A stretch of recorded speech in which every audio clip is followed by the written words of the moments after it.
Welcome back to Fluent Talks, the podcast that helps you grow your English step by step every single day.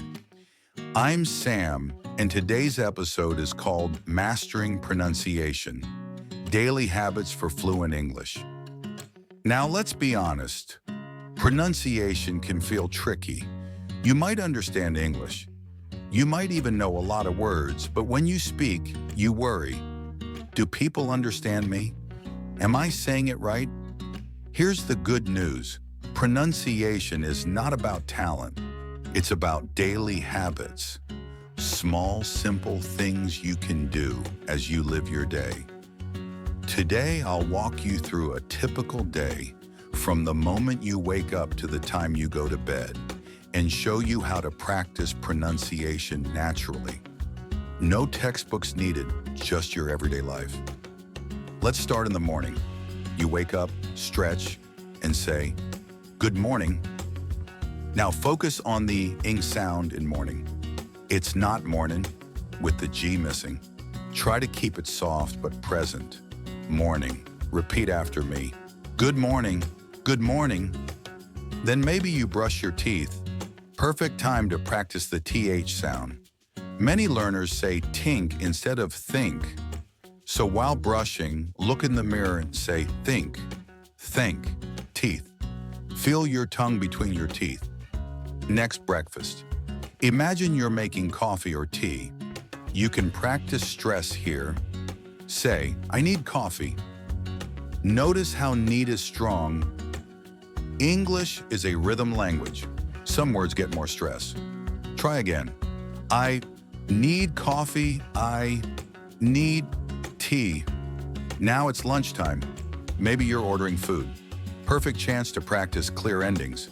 Say, "I'd like some rice." Be careful not to drop the S at the end of rice. Many learners forget those final sounds. If you're at work or school, practice linking words. Instead of "I am going to eat," English speakers often say, "I'm going to eat." Instead of "I want to go," we say "I want to go." Try it. I want to go. I'm going to eat. Let's add a daily habit here. Read one sentence out loud from an email, a message, or even a sign you see. Don't just read silently. Reading aloud builds your pronunciation muscles, just like exercise builds your body evening time. Maybe you go shopping, maybe you're relaxing.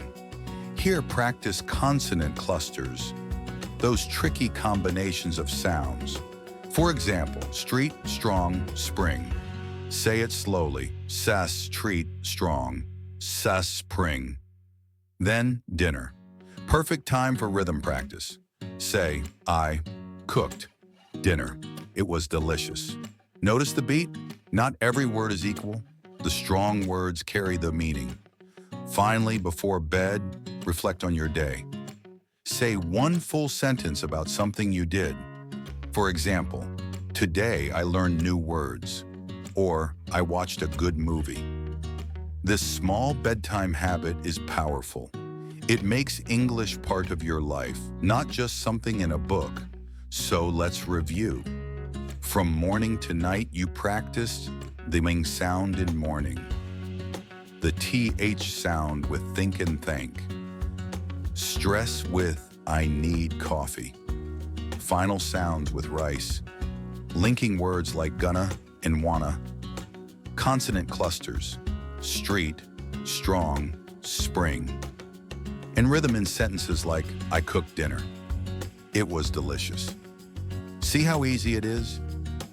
You don't need extra time. You just use your daily life as your English classroom. That's how you master pronunciation.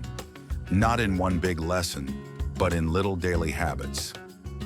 At last, it's time for our motivation quote. Fluency is not built in a day. It's built in the small sounds you practice every day.